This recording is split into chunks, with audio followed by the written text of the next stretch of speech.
2-1, just got a hit one. There is a thin line dividing two superpowers in a new Cold War. Russia on one side of the plane, America on the other. Where there are an increasing number of dangerous, warlike encounters.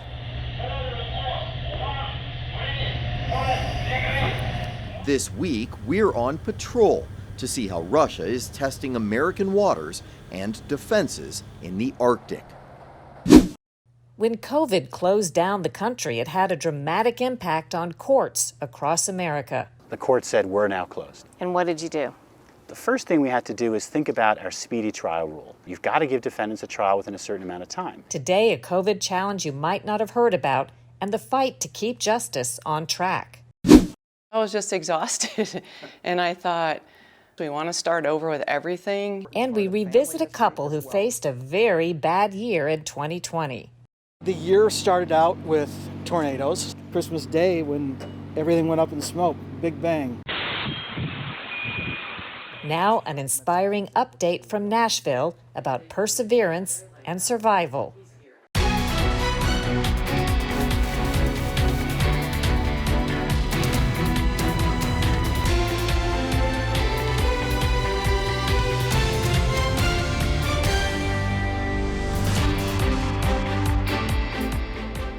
Hello, I'm Sharyl Attkisson. Welcome to Full Measure.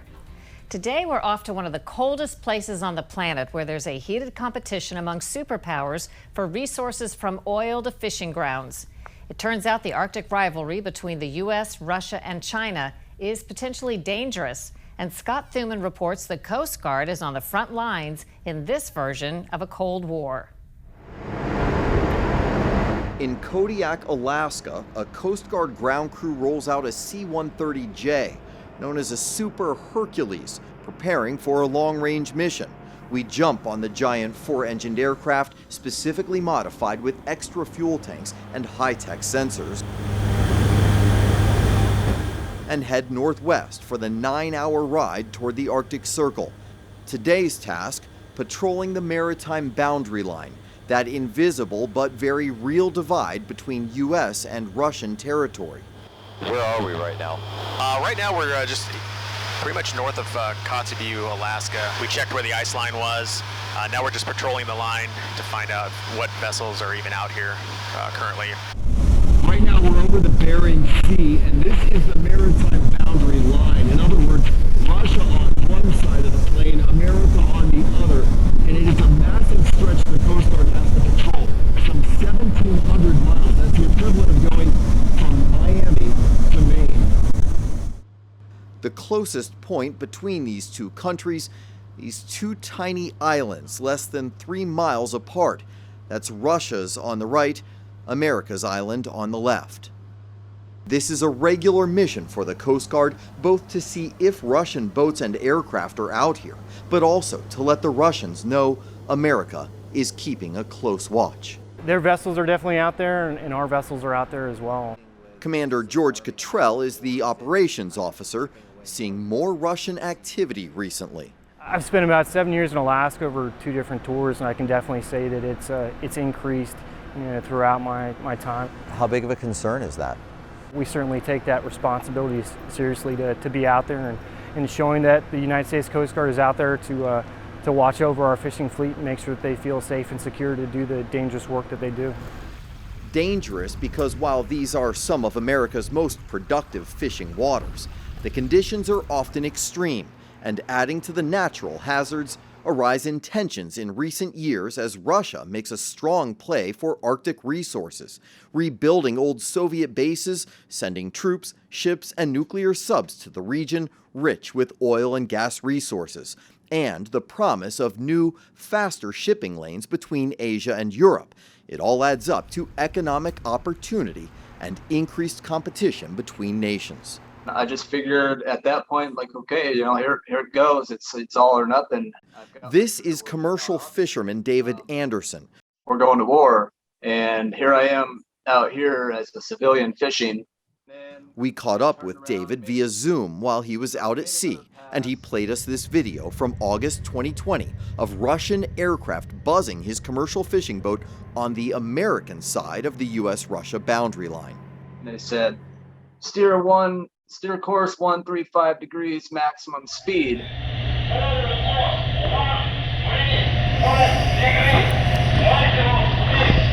What's going through your head as that moment is occurring, right? You've got Russian airplanes flying overhead, buzzing you close enough that you say you could throw a rock and hit them. At that point, I thought anything was possible with these guys. Are we going to war? What's going on? These guys are just showing up out of nowhere. There's Russian military ships also, warships that were spotted. Yeah, this is Blue North. Come back. He called U.S. Coast Guard on the radio. They told him to follow the Russian orders to leave the area, even though these were international waters and he was on the American side. Stunning to Mike Fitzgerald, also on board that day. I heard the Coast Guard said, obey them. So this is our U.S. Coast Guard telling us to obey, Russian military in our own waters. That they were in shock. They had no idea what to do. They were not aware of any military exercise. You wonder if it was more than an exercise. I fished this Russian border for 32 years. They've never come across the border. They were coming across aggressively and harassing vessels down to the south of us. There was a surface submarine. This was no exercise. This confrontation not common, but also not a first. Admiral Nathan Moore commands Coast Guard operations in Alaska. We spoke with one of the captains. His take was he was concerned, he was worried, he didn't know what was happening, and he wants to know if there was going to be more of you all up there. So my answer would be that the Coast Guard's capabilities continue to grow and are going to be even better in the future than they are today. If we look at the new ships that are coming online, like the icebreakers, the new polar security cutters, that will provide us even more capability in the high latitudes, in the Arctic, to operate. And I think across the board our mission set will be better because of it. It's not just the Coast Guard that's facing a challenge in Alaska. As Russian and American military aircraft come into contact along the border, the U.S. maintains squadrons of advanced F-22 fighter jets to police the skies, because Russia has stepped up military activity here too, and in the Arctic, with live fire exercises, paratrooper drops, and increased submarine missions to the North Pole. Both sides blaming each other in a finger-pointing game over social media, with videos like this showing dangerously close interactions. In Washington, President Biden voiced concerns to Vladimir Putin. But throughout our long history of competition, our two countries have been able to find ways to manage tensions and to keep them from escalating out of control. There are also areas where Russia and the United States can and should work together. And perhaps surprisingly, the two nations do at times partner up in joint patrols and responding to emergencies. We have direct communications with them. We've got joint operations that we do routinely with them in shared mission space in those dangerous waters. We have agreements for pollution response and environmental search and rescue response type efforts that would be done jointly. So our interactions and relationship with the Russians have been very solid, and I expect that to continue. Because there's a mutual fear. China and its powerful military is making inroads here, seen this fall as China sailed a small fleet of naval vessels near Alaska's Aleutian Islands, all putting pressure on the Coast Guard and its aging fleet of ships. Aboard the 110-foot cutter Chandelure out of Valdez, Now, all hands make preparations to abandon ship. we watch calls to abandon ship, overseen by Lieutenant Commander Tim Castle. While just a drill, right after it finished, 3 minor emergencies. Electricity on the ship failed twice, followed by the portside engine. It's an older boat. You had some challenges. It's a 33-year-old boat. The original lifespan was supposed to be approximately 20 years. So it has extended quite a bit past its life. With that, it is definitely inclined to have some mechanical failures. It's another sign for this crew and really the Coast Guard at large that adaptability, making the best of the situation you've been given, is critically important. In fact, everything from the planes to helicopters to ships, often hand-me-downs from the U.S. Navy, and have typically outlived their intended use. Billions of taxpayer dollars are going into a multi-decade program to replace nearly 100 ships fleet-wide. The new equipment can't come quickly enough, as Full Measure already documented in the lack of icebreakers needed in high Arctic waters. The U.S. has only 2 at the moment, the Russians dozens. As we head back to the tiny port of Valdez, fishing boats pass the sprawling oil terminal, a reminder of the 2 big industries relying heavily on the Coast Guard's protection: oil and fish. The economic drivers of the region, desired by competing countries, and why the Coast Guard must live up to its motto, always ready. So, Scott, did the Coast Guard say why they told the U.S. fishermen to comply with the Russian orders? Well, it's a controversial thing in the way they handled it, because as we showed you, those fishermen were on the American side of that maritime boundary line where we flew.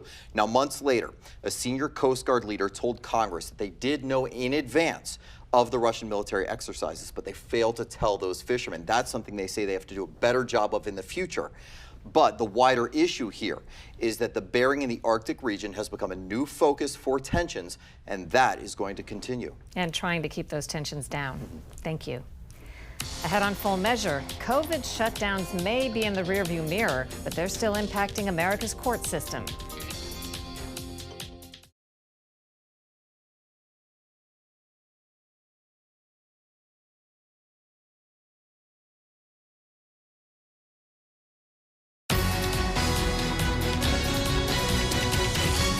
Across the country, a lingering side effect from the COVID shutdowns is a daunting backlog in the American court system.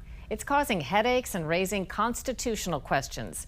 Today, we speak with Attorney General of Colorado, Phil Weiser, about the unprecedented situation. Almost every institution, public and private, in March of 2020, it was like a storm came through and closed everything down. The court said, we're now closed. The American shutdown perhaps spreading faster than the coronavirus. Today, more city centers, small businesses, and rural schools shuttered. The hard part was we didn't know when they're going to reopen. So it's like, we'll do trials again starting in June. No, starting in September. No, starting November. And during this time, we had to start figuring out how to adapt to what was a changing and uncertain picture. And what did you do? The first thing we had to do is think about our speedy trial rule. In Colorado, like most states, there's a requirement. You've got to give defendants a trial within a certain amount of time. And the concern we had is if you literally could say, the courts are closed, we can't give you a trial, does that mean that every single defendant is going to walk free? We thought that was unreasonable. By one account, there were 14,600 jury trials stacked up and on hold in Colorado due to the shutdowns, 5 times the number in a typical year. According to Law.com, Bexar County, Texas had 50,000 felony and misdemeanor cases awaiting trial when courts reopened. In New York City, there were 9 criminal trials in 9 months instead of about 800. Georgia officials estimate it'll take 3 years and cost $60 million to erase their backlog. In many places, the reported logjam has at least doubled what it was before the shutdowns. Did any defendants try to claim they weren't getting a speedy trial? What kind of challenges have you had? That issue actually got litigated up to the Colorado Supreme Court, where there was an argument about whether or not the speedy trial rule demanded either a trial or dropping charges. My recollection is that we prevailed in our principle and that we worked closely with district attorney's offices, with the state judicial branch, because we all had an interest in finding a way to make our system operate during a really challenging time. So even if it's legitimate to put off a trial, you're still faced with a couple of things. One of them is people, some of them, I guess, waiting in custody for a trial, which isn't fair. Not that it's your fault, but it's still not fair to them. This whole system created a lot of unfairness. Victims were waiting for their loved ones who might have been harmed or even killed to be given justice through a criminal process. Defendants who might be in jail because they can't afford a bail bond potentially could be subject to an injustice of being held longer than they should. I recognize all that. What I want to say, though, is we in Colorado showed a lot of collaboration and innovation to adapt to these challenges. For example, we saw more aggressive decisions to use personal recognizance bonds, let somebody out, because we were aware that keeping people in jail during this time wasn't fair. Why wasn't there a decision to try to make some kind of adaptation where trials could be held pretty much like the rest of the country functioned at some time by a computer such as Zoom? It's worth noting the appellate process pretty quickly snapped back in using Zoom. So the judicial system did adapt where it felt it could. The trial level, however, posed a challenge. Can you make credibility determinations looking at a screen over Zoom? Or is that something you want to have in person? Do you get to look at the jurors as they react if you're a lawyer? Or do you have to accept Zoom as an intermediary platform? And I don't know of any judicial trials in Colorado that happened over Zoom. People will look back and ask, maybe we could have, and for next time, maybe we should. But in that first moment, there was a lot of hesitancy to try to use the trial process over Zoom. By contrast, the appellate process, people pretty quickly said, we can make this work. What do you think is going to happen in the future now that states have gone through this sort of challenge? Will there be a system put in place in case something like this happens again? We as a society have a lot to learn from what we experienced during this pandemic. And it's incumbent on us to ask questions, if this happened again, how would we proceed? What are smart and effective ways? I do think as we learn from best practice, we're going to know how to do differently. As for how hard we push Zoom in the trial process, that's going to be an important conversation. I'm not sure where that's going to land. Some defendants and their lawyers are still trying to challenge the notion of putting off a trial for more than a year, saying it violates the legal right to a speedy trial. Coming up on Full Measure, an update on a Nashville couple that had a really, really bad year.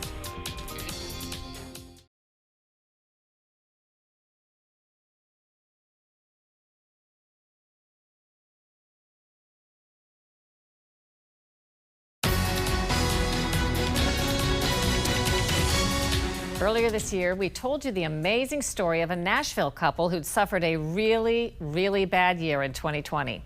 We recently checked back in with the hapless couple and found their outlook sunny. As you walk through this portion of it, which more We found Jeff and Sandy Lee at their brand new store near downtown Nashville, right next to a tourist trolley stop, ensuring lots of customers. I was just exhausted, and I thought, do we really want to do this? Do we want to start over with everything? That's where our stuff is. When we first met the Lees earlier this year, they walked us the closest we could get to what used to be their side-by-side shops. The stores were blown up on Christmas Day 2020, along with dozens of other businesses in what the FBI says was a suicide bombing. At the time, they told us the explosion was the final straw in a string of 2020 disasters. The year started out with tornadoes, and that just devastated not only the downtown, but many of the suburbs. And then right almost after that, COVID hit, and we were closed down for 6 weeks. And then after the 6 weeks, of course, then it was the honky-tonks and restaurants could be open for this time to this time, this capacity to that capacity. And as a result, and no live music. And then the George Floyd riots happened, what month was that? In the summer sometime. Summertime. A couple weeks later, we had a brick thrown through our windows, and I put bars up, and it's just been one thing after another, and then it really culminated on Christmas Day when everything went up in smoke, big bang.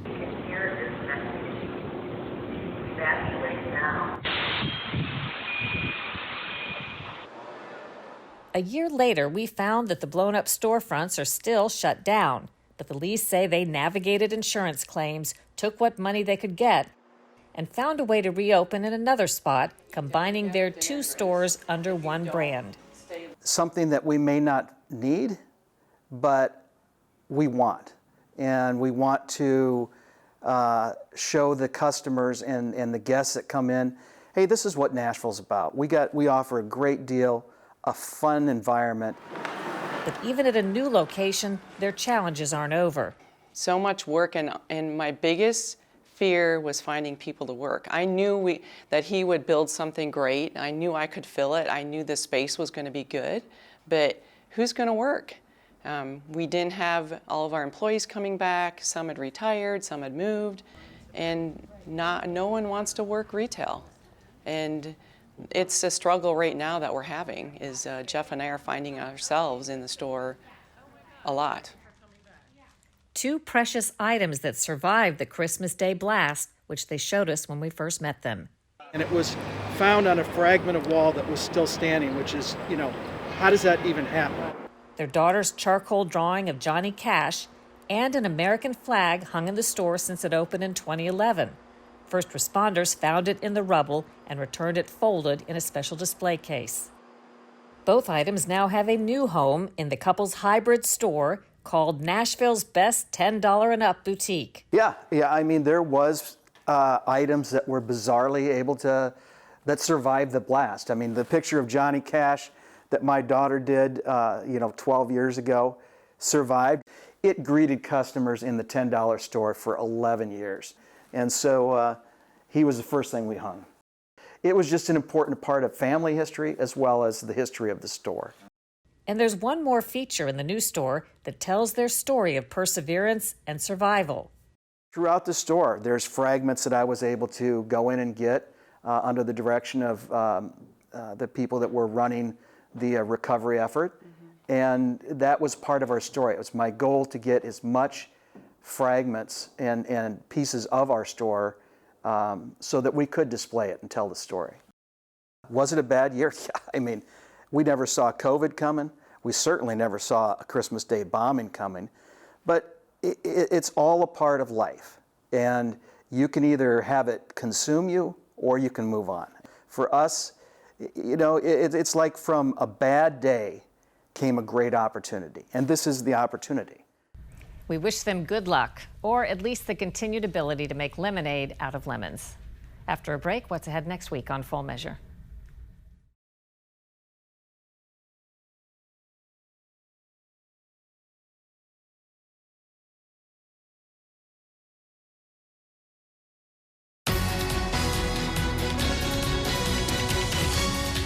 Coming up next week on Full Measure, a former soldier convicted of murder pardoned by President Trump.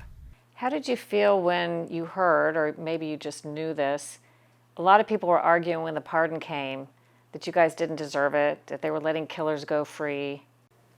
So those were the people that never actually looked into our case, that never actually read the trial. The first television interview with ex-sniper Nick Slatton from a team called Raven 2-3, a complicated story with an unexpected ending, next week on Full Measure. And if you want to hear more stories, check out our podcast, Full Measure After Hours, on your favorite distributor. Until then, we'll be searching for more stories that hold powers accountable. Thanks for watching. I'm Sharyl Attkisson.